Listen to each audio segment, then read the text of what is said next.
नमस्कार दोस्तों, श्याम एजुकेशन परिवार की ऑनलाइन यूट्यूब क्लासेज में आपका स्वागत है। दोस्तों अपन बीएससी पार्ट सेकंड की बात करते हैं इस लेक्चर में। बीएससी पार्ट सेकंड में अपन जो चल रहा था उसमें वेरिएशन ऑफ पैरामीटर के कुछ क्वेश्चन में डाउट्स थी, तो उन डाउट्स को क्लियर करते हैं। उसके बाद में ये जो वेरिएशन ऑफ पैरामीटर प्राचल वितरण विधि होने के बाद में अपना 6th चैप्टर कंप्लीट हो जाएगा और 6th चैप्टर कंप्लीट होने के बाद में ये यूनिट भी अपना कंप्लीट हो जाएगा। इस प्रकार से फिर 4th यूनिट कंप्लीट हो जाएगा और अब अपने दो चैप्टर बचेंगे, चैप्टर नंबर 7 और चैप्टर नंबर 5। चैप्टर नंबर 7 और चैप्टर नंबर 5 में वो यूनिट नंबर 3 में है और इन दोनों को कंप्लीट होने के बाद में अपनी जो पूरी बुक है वो पूरी कंप्लीट हो जाएगी और इसी के साथ में अपने 4 यूनिट कंप्लीट हो जाएंगे। ठीक है दोस्तों, तो अब इसके अंदर कुछ डाउट्स की बचेगी तो डाउट लेते हैं। जैसे क्वेश्चन नंबर 7 है, देखिएगा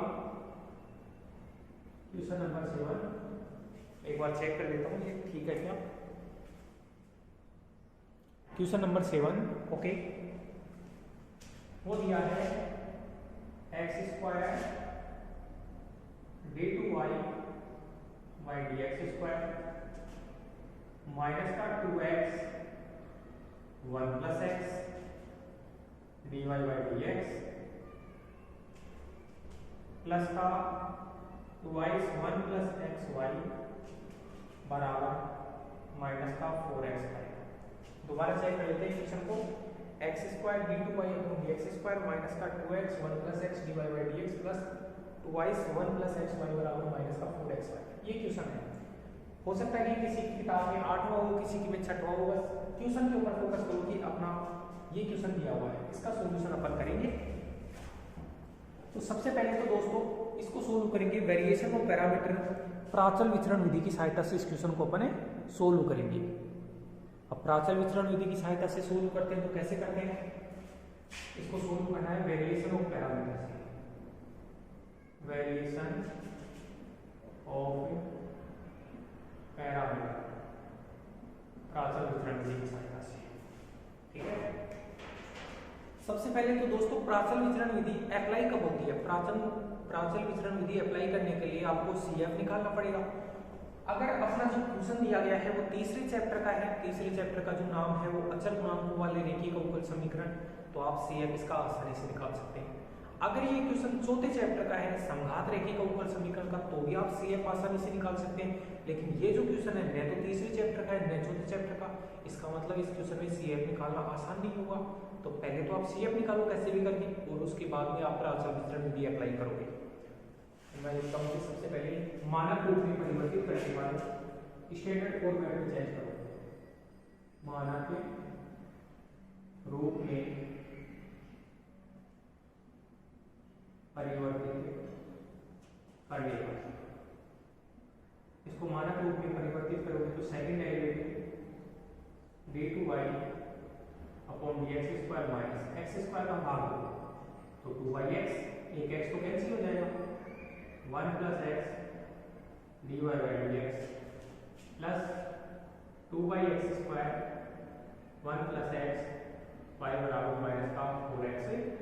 इक्वेशन नंबर 1 भाग दे दिया। अब यहाँ से p का जो मान बना वो तो बना माइनस का 2 अपॉन x² 1 प्लस x और q का जो मान बना ये तो p होता है dy बाई dx का गुणांक, ये q होता है 2 upon x² 1 plus x। Okay, इस समीकरण को एक किया।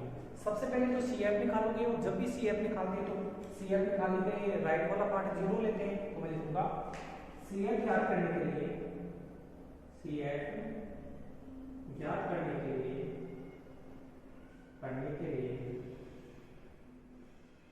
निम्न समीकरण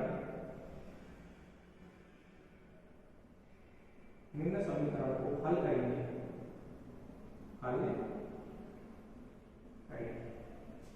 इस समीकरण को हल करेंगे d2y अपॉन dx², इसको माइनस 2yx 1 प्लस x और ये dy बाई dx, ये कितना है 2yx² 1 प्लस xy बराबर 0। सी एफ निकालने के लिए राइट वाले पार्ट को 0 ले लिया जाता है, इसको डाल दिया इक्वेशन। तो जो इक्वेशन 2 का जो सॉल्यूशन होगा, इक्वेशन 2 का जो सॉल्यूशन होगा वो क्या होगा अपना सी एफ होगा। अब देखिए दोस्तों, आप इसमें जब भी अपन इस क्वेश्चन को सोल्व करेंगे, यहां से देखो आप p प्लस क्यू एक्स करके देखो। अच्छा ये 2 x था तो इसको हटा देता हूं, क्योंकि p प्लस क्यू एक्स का मान है 0 है, p प्लस क्यू एक्स का मान 0 है, और p प्लस क्यू एक्स का मान 0 होता है तो बताओ क्या होता है, अतः y बराबर x पूरक फलन का एक भाग है। अतः y बराबर x है वो पूरक फलन का एक भाग है। अब मैं मान लेता हूं कि जो पूरक फलन है y बराबर x पूरक फलन का एक भाग है, मैं मान लेता हूं माना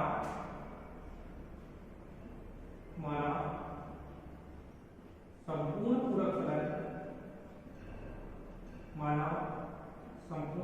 फलन y बराबर इस x को v से गुणा करके लिख देता हूं y बराबर x, इसको डाल दिया इक्वेशन पर, इसको 2 है इसको डाल दिया जाए, इसको उतारिए दोस्तों आप। उसके बाद में अपन करते हैं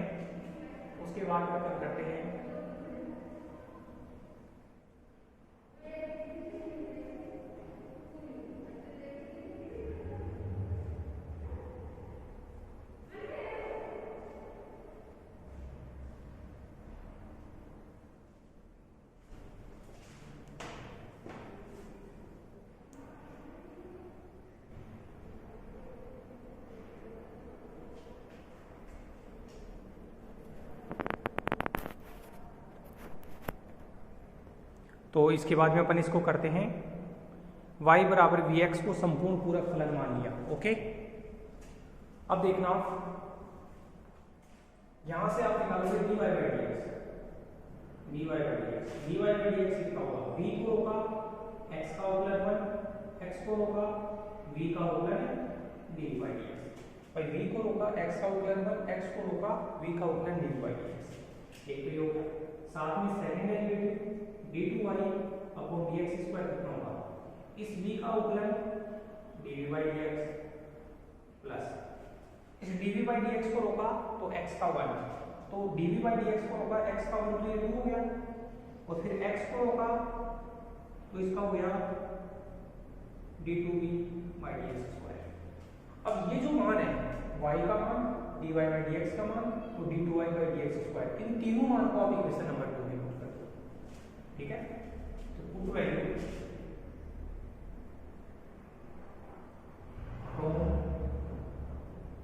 इक्वेशन कौन सा 3, ऐसे लिख देता हूं 3, 4 और 5, put value from equation 3, 4 and 5 in equation 2।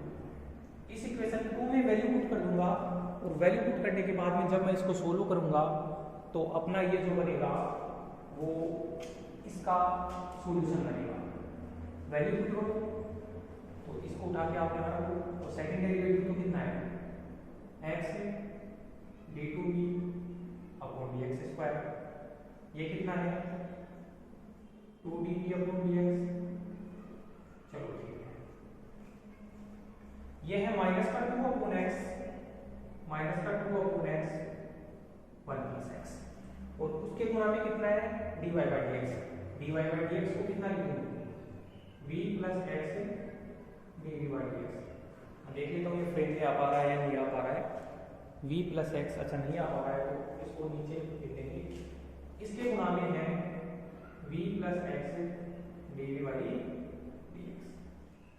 अब ये कितना है 2 upon x square, 2 upon x square 1 plus x, और y की जगह vx बराबर 0। इसको सोल्व करूंगा मैं गुणा करके, सोल्व करने के बाद में अगर v की टर्म गायब हो रही है तब तो अपन ने किया है वो सही है, 6.1 के तरीके से कर रहा हूँ मैं इस क्वेश्चन को, तो मैं इसको लिखूंगा x d2v upon dx square plus 2dv upon dx।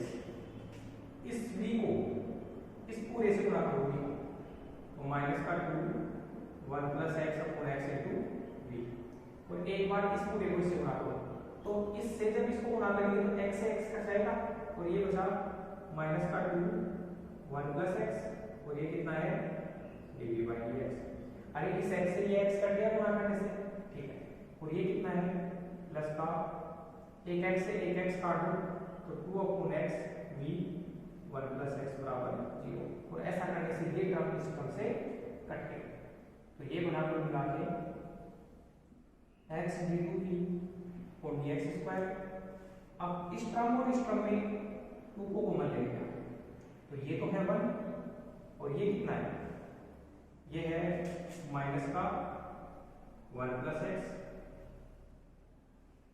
अच्छा ये 2 तो कॉमन ले लिया तो ये 2 हो गया, तो ये तो 1 बच गया और ये और यहाँ भी 1 बच गया और dv अपॉन dx बराबर है, और इस 1 से ये भी कट गया तो कुल मिला के x d2v upon dx square, इससे ये कटा तो माइनस का x और ये गुना हुआ तो माइनस का 2x dv बाई dx बराबर है 0।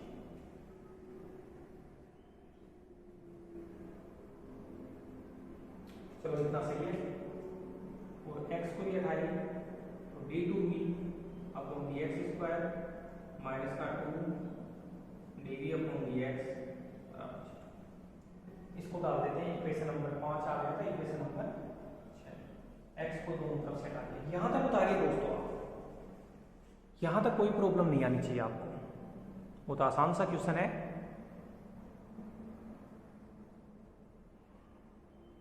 ओके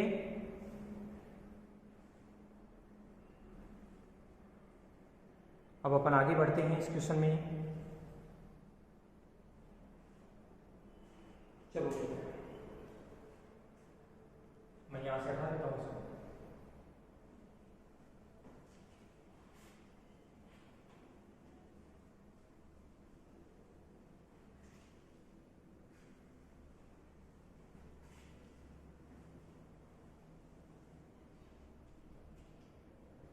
ये जो बना ये कितना बना x, अच्छा x को कट गया था, ये जो बना है d2v upon dx square minus का 2dv बाई dx बराबर 0। अब यहां से आप dv अपॉन dx को w मान लो, राइट, dv अपॉन dx बराबर, इसका मतलब डेरिवेटिव करो तो d2v अपॉन dx स्क्वायर बराबर dw अपॉन dx। देन अब ये दोनों वैल्यू आप पुट करोगे तो ये तो बना dw by dx minus 2w बराबर 0। इसको डाल दिए इक्वेशन 6, पीछे इक्वेशन 6 डाल दिया तो इसको डाल दिए इक्वेशन नंबर 7। अब बताओ ये पहले चैप्टर का क्वेश्चन बन गया ना, ये पहले चैप्टर का क्वेश्चन है और ये w भी क्या है, लीनियर है, तो मैं लिखूंगा this is linear in w। ये w में लीनियर है, w में लीनियर है तो इसका if ही मानो, if क्या होगा e की पावर माइनस का 2 और dx बाई w के गुणा में है माइनस 2 है, तो मैं बोल सकता हूँ e की पावर है माइनस का 2, ये बन गया if। अब सॉल्यूशन लिखिएगा इक्वेशन 7 का, then solution of equation 7 क्या बना w into if, w into if कितना है e की पावर माइनस 2x बराबर इंटीग्रेशन qx की जगह 0 है तो सीधा कितना लिख दूं c1, w into if बराबर है c1, और ऐसा करने से जो w का मान आया वो आया c1 e की पावर 2x। w माना किसको था, w माना था dv अपॉन dx को, और dv अपॉन dx बराबर c1 e की पावर 2x, तो v बराबर आएगा c1 बार इंटीग्रेशन e की power 2x dx plus c2, तो v बराबर बन गया c1 बाई 2, या फोर में 2 आ जाएगा, e की पावर 2x का इंटीग्रेशन होता है e की पावर 2x प्लस c2, कुल मिला के v बराबर।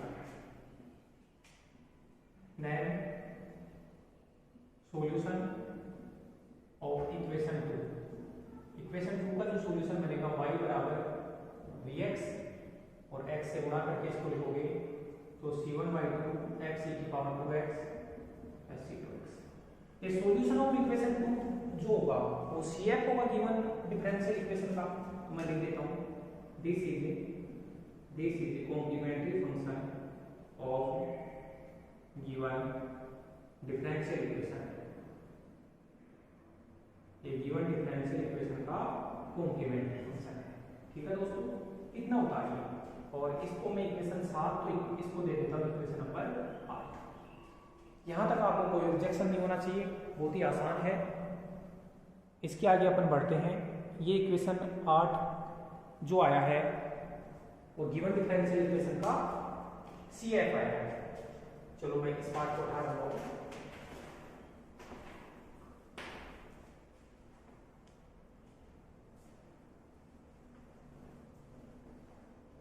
अब मैं लिखूंगा then complete solution, then let complete solution, then let complete solution. Complete solution मैं मानूंगा वो कितना मानूंगा y बराबर ये जो भी गुणा में कांस्टेंट है उस कांस्टेंट को मैंने क्या मान लिया कैपिटल y बराबर a और इसको लिखता हूँ ax e की पावर 2x प्लस इसको लिख दिया y बराबर ax e की पावर 2x प्लस bx, इसको मान लिया इक्वेशन नंबर 9। इसको इक्वेशन नंबर 9 नाम दे दिया। इक्वेशन नंबर 9 नाम देने के बाद में अपन क्या करेंगे, यहाँ से dy/dx निकालना पड़ेगा। अब यहाँ से प्राथमिक विचलन विधि अपनी अप्लाई हो गई है तो मैं लिखूंगा चूंकि dy/dx बराबर dy/dx बराबर, अब इसको आपको सोल्व करना है। सोल्व कैसे करेंगे, आप एक काम करो, इसको तो एक फंक्शन मान लो और इसको दूसरा मान लो। तो मैं ये लिखता हूँ भाई एक को तो रोका और इसका उकलन करना है। इसका उकलन कैसे करोगे, x को रोका e की पावर 2x का उकलन 2e की पावर 2x होता है।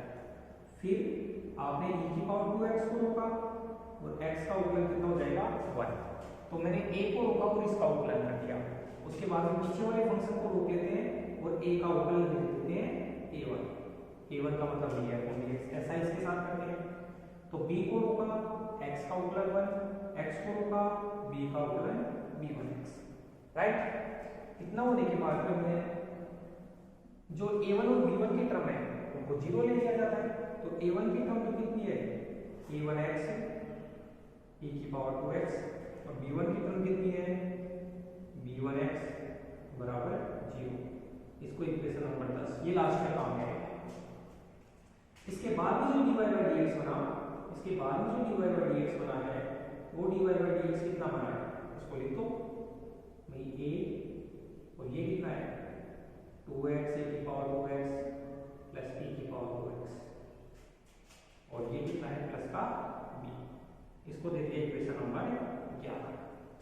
ओके फ्रेंड्स, इतना उतार दिया इक्वेशन नंबर 11 तक। इसके बाद में अपन आगे बढ़ते हैं। तो यहाँ तक आपको कोई प्रॉब्लम नहीं आएगी इक्वेशन नंबर 11 तक।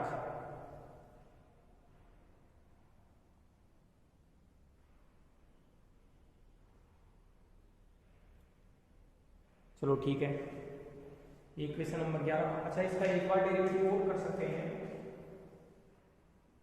d2y/dx²। अब देखिए, आपने इसको तो रोक लो, a का उकलन कर दो। a का उकलन a1 आपने रोका 2x e की पावर 2x प्लस e की पावर 2x, इसको तो रोका, इसका उकलन कर दिया। अब a को और इसका उकलन करो, इसका उकलन देखो। एक बार तो इसका उकलन x का उकलन 1 होगा तो मैं लिखूंगा 2e की power 2x plus x e की पावर 2x है, उसमें 2 को बांट के आगे लेके आ जाऊंगा, इसका उकलन करूंगा तो ये बनेगा 4x e की पावर 2x। तो इसका उकलन भी हो गया। अब e की पावर 2x का भी उकलन करना है और e की पावर 2x का उकलन होता है 2e की पावर 2x। तो मैंने क्या किया, एक बार तो इसको रोक लिया था, इसका उकलन कर दिया, उसके बाद में इस a को रोका और इस अंदर वाले का उकलन ये हो गया। अब इस b का उकलन कितना होगा, b का उकलन b1। इसको दे दिया इक्वेशन नंबर 12। ठीक है, अब इक्वेशन नंबर 12 हो गया। तो वैल्यू पुट करूंगा, जो गिवन इक्वेशन 1 था उसके अंदर मैं वैल्यू पुट करूंगा। Okay friends,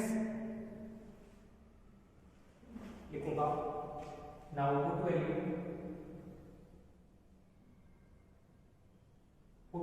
in equation 1।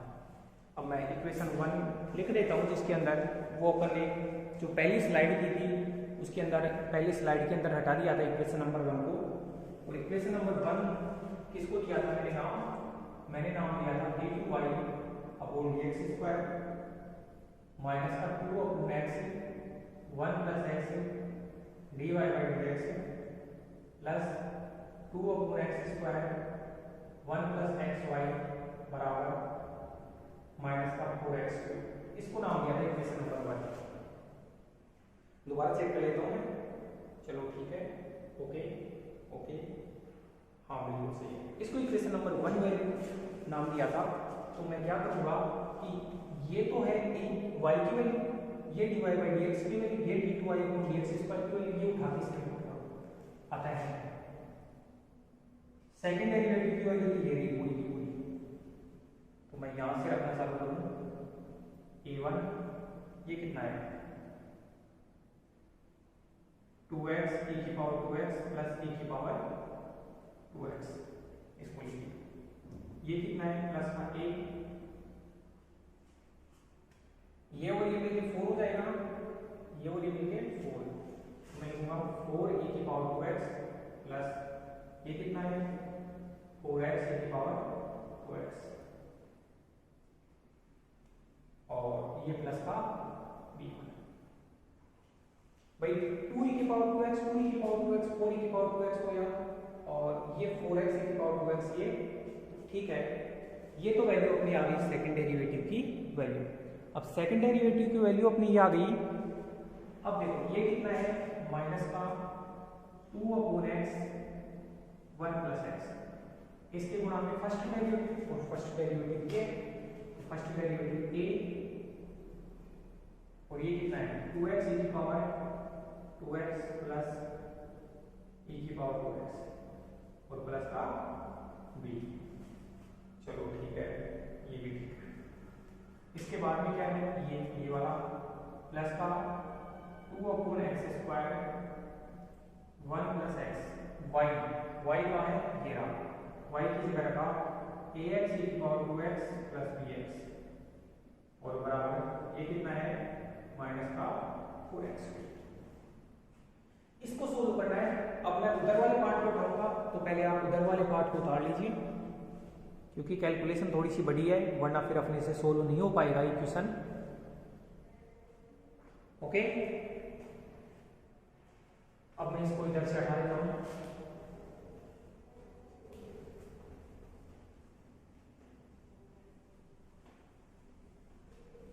क्योंकि इसका कोई काम नहीं है।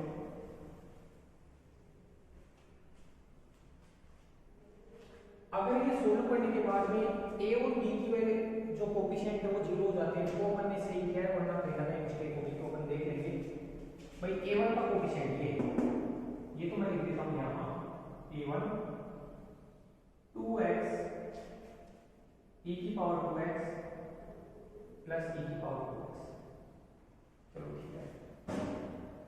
अब ये कितना है, इसमें मैं ऐसे लिख दूं इसको 4a e की पावर 2x, a की 4 e की पावर 2x को मैं ले लिया तो ये बचेगा अंदर 1 प्लस x, ये भी ठीक है। ये कितना है b1।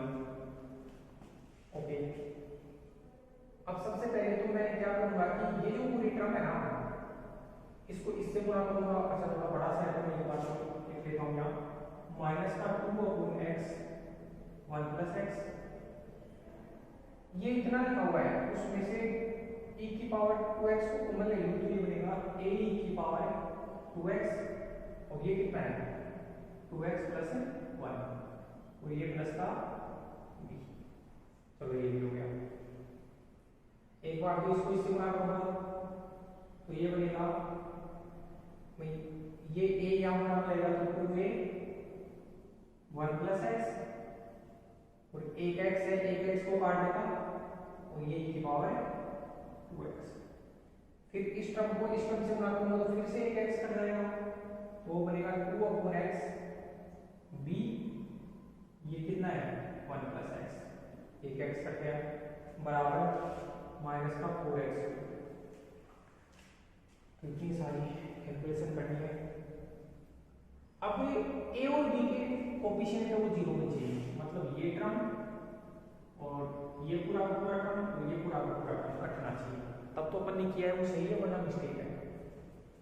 आप देखिएगा दोस्तों, जो टर्म शेष रहेंगे उनको तो लिख देता हूँ। ये कितना है a1 2x e की पावर 2x प्लस e की पावर 2x, और a b1 पे टर्म प्लस का b1। अब देखो आप इसको तो ऐसे कैसे 4a e की पावर 2x 1 प्लस x, इस पूरी टर्म को इससे गुणा करो, तो इस पूरी टर्म को इससे गुणा करोगे आप, कुछ लग रहा है क्या, कैंसिल आउट होगा, या फिर ऐसे करो, एक बार b को इससे गुणा करो, माइनस का 2b upon x 1 plus x, वो तो इससे कैंसिल हो जाएगा, और अगले टर्म ये लिख देता हूँ मैं।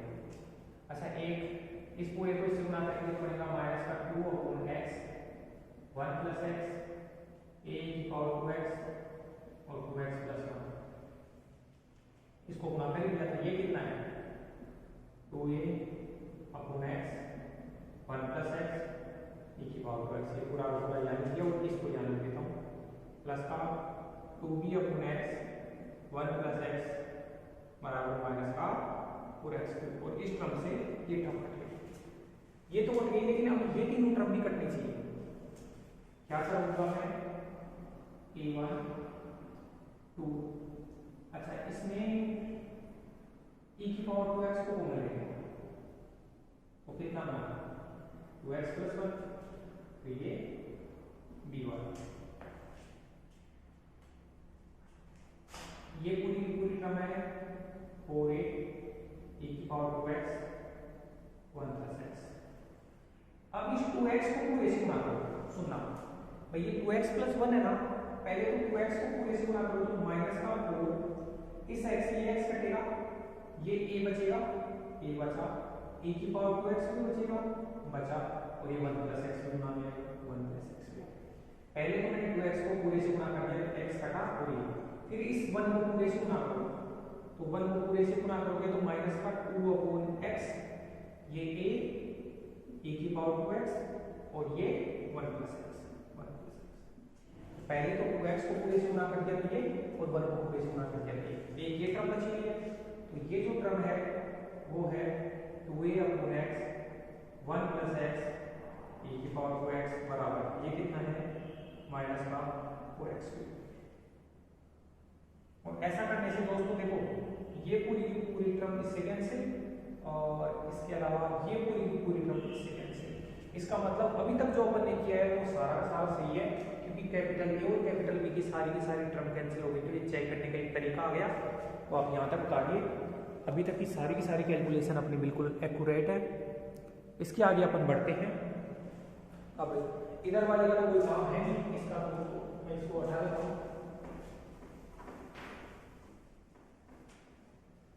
तो ये जो बना वो बना a1 e की पावर 2x प्लस 1 प्लस का b1 बराबर माइनस का 4x3। इसको डाल देता हूँ इक्वेशन नंबर 11। एक कोई इक्वेशन है, और एक इक्वेशन आपको शुरू में मिला था, मैं बता देता हूँ कि क्या मिला था। जब अपन ने ये किया था ना, तब आपने y बराबर x इंटू e की पावर 2x इंटू a लिखा था, फिर bx लिखा था। ये आपने माना था कि भाई कंप्लीट सॉल्यूशन था। फिर उसके बाद में आपने dy बाई dx निकाला था, dy बाई dx निकाला था, उसमें a को तो ऐसे कैसे लिखा था, इसका अवकलन किया था, तो 2x की पावर 2x प्लस e की पावर 2x, इसका अवकलन ये, और फिर इसको रोका था a का अवकलन a1 x e की पावर 2x प्लस इसके अंदर किया था, तो b को रोका था x का अवकलन 1 और x को रोका था b का अवकलन b1। तो इसमें आपने जीरो किसको माना था, आपने माना था a1 a1x e की पावर 2x प्लस b1x उसको 0 लिया था। एक इक्वेशन वो था अपना और एक इक्वेशन ये मिला इक्वेशन नंबर 11। इसको देख लेना ये कितने नंबर का इक्वेशन था, और ये तो मैं हटा देता हूँ बराबर एक तो ये इक्वेशन और एक ये इक्वेशन, इन दोनों इक्वेशन को सोल्व करेंगे और a1 और b1 की वैल्यू निकालेंगे। मैं इस इक्वेशन को भी यहाँ देता हूँ a1 e की power 2x into x plus का b1x बराबर 0। ये दो इक्वेशन बनी, तो आप देख लेना कितने नंबर का इक्वेशन था। मैं स्टार्ट भी लेता हूँ, पीछे देख लेना। इन दोनों इक्वेशन को सोल्व करेंगे और वैल्यू निकालेंगे। अब कैसे करोगे आप सोल्व, आपके ऊपर डिपेंड है भाई। एक काम तो कर सकते हैं, इक्वेशन नंबर 11 है ना, इक्वेशन 11 को ऐसे लिखूं, इक्वेशन नंबर 11 को 2 भाई इसको इससे गुणा करता हूं 2 a1x e की पावर 2x a1x e की power 2x plus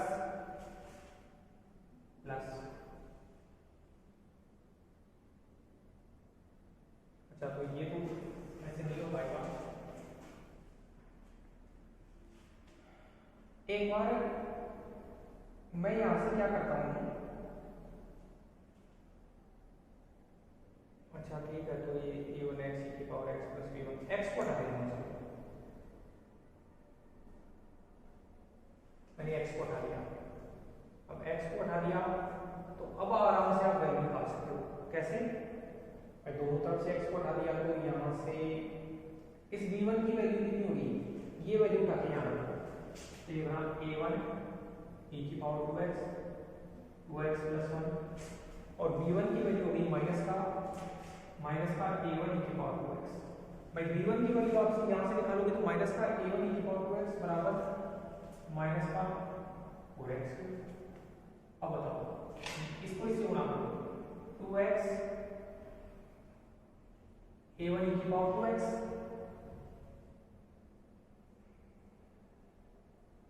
2x a1 e की पावर 2x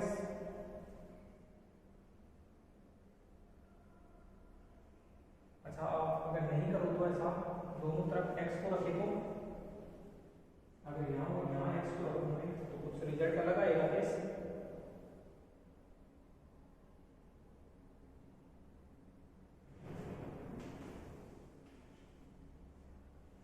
अब एक बार इस इक्वेशन को x से गुणा करो, इसको तो बनेगा a1 e की पावर 2x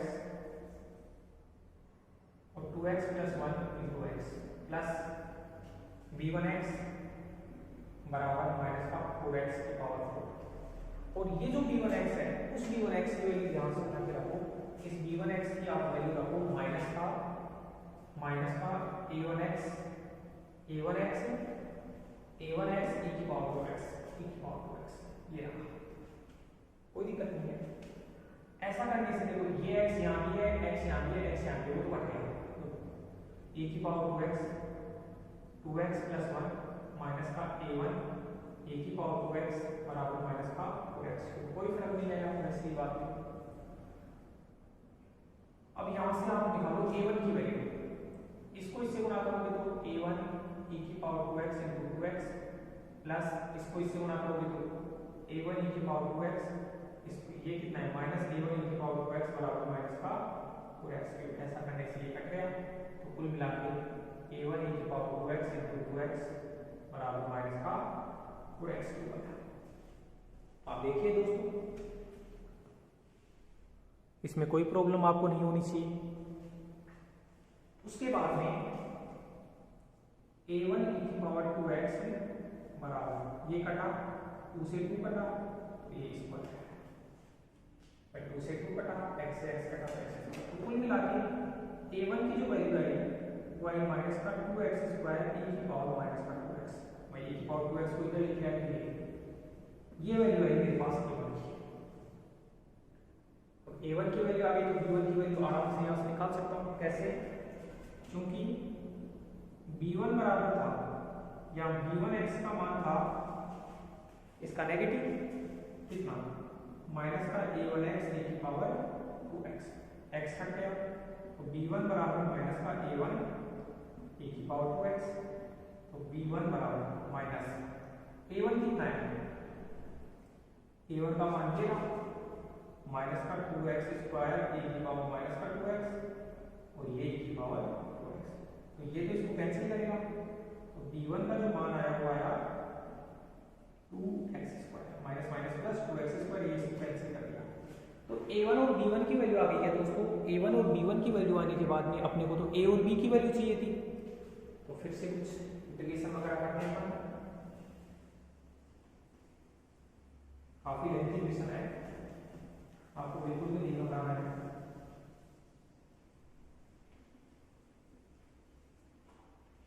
अब देखिए ये b1 है, b1 की वैल्यू आपके पास आई 2x स्क्वायर, तो बताओ b की वैल्यू कितनी होगी भाई, b1 को बोला जाता है dv/dx बराबर 2x स्क्वायर, तो b की वैल्यू आएगी 2, तो x स्क्वायर का integration x cube upon 3 plus का cos भाई b के साथ आप c2 कांस्टेंट मान लो, a के साथ c1 मान लें, या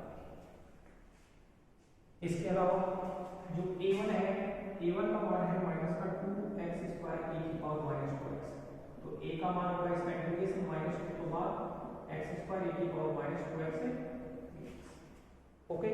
अपन इसको आईलेट से सोल्व करेंगे, तो a बराबर माइनस 2, पहला फंक्शन x स्क्वायर को पहले फंक्शन को रूपा दूसरे का समाकलन, तो minus 2x upon minus 2 minus पहले फंक्शन का उकलन तो x स्क्वायर का उकलन 2x, इसका समाकलन e की power minus 2x upon minus 2 dx और प्लस का c, ऐसा करने से a बराबर होगा माइनस 2 x स्क्वायर e की power minus 2x upon minus 2, ये माइनस इस माइनस को प्लस बनाया और ये 2 से 2 से कट गया, तो कुल मिला के x e की पावर माइनस का 2x dx प्लस का c1 ले लूंगा या c2 उतर जाता है c1। अब देखो दोस्तों a बराबर ये माइनस 2 इसको काटेगा तो x स्क्वायर e की पावर माइनस का 2x और ये यहाँ बना जाएगा तो माइनस 2 x e की power minus 2x dx plus का c1। a बराबर x स्क्वायर e की पावर माइनस का 2x माइनस 2, फिर से आइए लगाता हूँ, पहला फंक्शन इसको पहले फंक्शन को रोका, दूसरे फंक्शन का उकलन e की पावर माइनस 2, दूसरे फंक्शन का समाकलन माइनस 2 अपॉन माइनस 2 माइनस पहले फंक्शन का उकलन 1 e की पावर माइनस 2x का समाकलन minus 2x upon minus 2 dx plus का c1, सही है ना। तो ये बना a बराबर x स्क्वायर e की पावर माइनस 2x, ये माइनस 2 इस माइनस 2 को कैंसिल करेगा तो प्लस x e की पावर माइनस 2x, अब देखो ये माइनस 2 इससे गुणा हो जाएगा तो प्लस का, अच्छा माइनस 2 इससे गुणा हो गया तो ठीक है।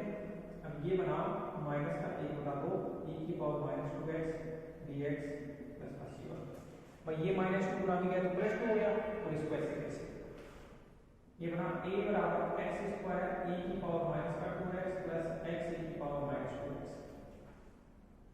आप समाकलन करोगे तो माइनस 2 वापस से भाग गया है, तो मैं ये बोल सकता हूँ 2 तो ये रहा माइनस 1/2 ये रहा और भाग में फिर से माइनस 1/2 e की पावर माइनस का 2x प्लस का c1, अरे भाई माइनस का 2 का भाग लगेगा। अब ऐसा करने से जो a बना, अब इधर देखिएगा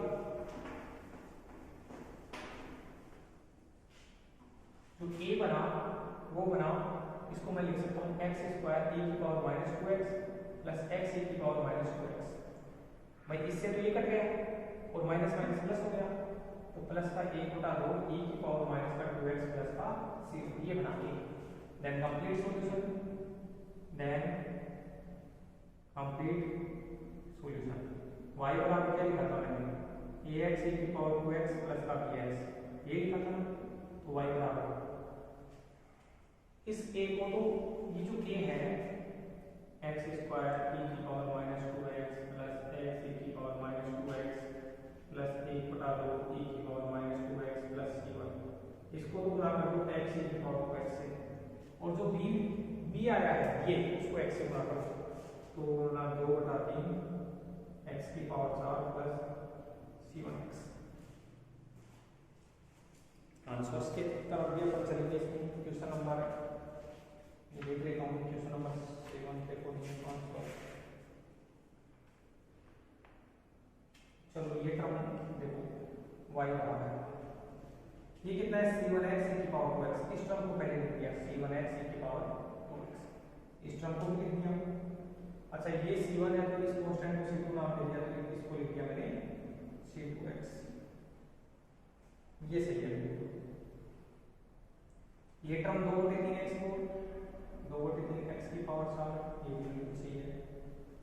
इसके बाद में देखो दोस्तों, इसके बाद में और जो टर्म है, जब ये टर्म है इधर गुणा में गई तो e की पावर 2x e की पावर -2x को कैंसिल करेगा तो x² और x कितना मिलेगा x3।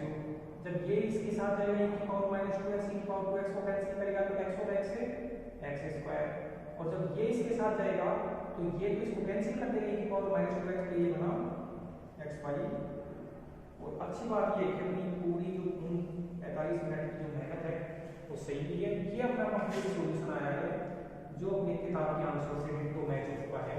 ये अपना कंप्लीट सॉल्यूशन है c1x e की पावर 2x, ये c1 है, c1x e की पावर 2x, ये c2x और इसको गुणा किया तो ये टर्म ये, इसको इससे गुणा किया तो e की पावर -2x, इसको कैंसिल कर दिया जाएगा। और ये अपन ने कंप्लीट सॉल्यूशन बनाया है। आप देखो इसको, आप ज़्यादा से ज़्यादा वीडियो को लाइक करो, शेयर करो, सब्सक्राइब करो चैनल को, अपने दोस्तों को बताइए। इस प्रकार से वेरिएशन ऑफ पैरामीटर का एक जो मुश्किल क्वेश्चन था उसको अपन ने सोल्व किया है। आप दोस्तों ज़्यादा से ज़्यादा क्वेश्चन करना। इसके अलावा भी आपके कुछ डाउट्स हैं वो अपन अगले लेक्चर में लेंगे, क्योंकि एक क्वेश्चन कराने में ही अपना जो लेक्चर है वो 45 से 50 मिनट का हो गया है। तो आप इसको उतारिए और कोई भी प्रॉब्लम है तो बताइए। एक एक स्टेप मैंने बहुत ध्यान से लिखे हैं, वो ध्यान से समझाइए, क्योंकि अगर मेरे पास भी अगर किसी स्टेप में मिस्टेक हो जाती ना तो ये आंसर कभी भी मैच नहीं होता। तो हमारा कराना भी बहुत टफ है इन काम को। ऑफलाइन क्लासेस की बात अलग होती है, ऑनलाइन क्लासेस में क्या है कि 3-3, 4-4 बार बोर्ड को रफ करना पड़ता है। जब अपन क्वेश्चन बताते हैं तो क्या पता कौन सी स्टेप में मिस्टेक हो जाएगी, प्लस माइनस की भी, तो उसके बाद में आंसर नहीं आ पाएगा। तो अपन ये क्वेश्चन बहुत केयरफुल तरीके से करते हुए सोल्व किया है। अपने डिटो आंसर मैच हो चुके हैं जो अपने बुक में दिए गए हैं। तो इसी के साथ इस लेक्चर को अपन समाप्त कर रहे हैं। अगले लेक्चर में कुछ नए क्वेश्चन के साथ मिलेंगे। ठीक है दोस्तों, धन्यवाद।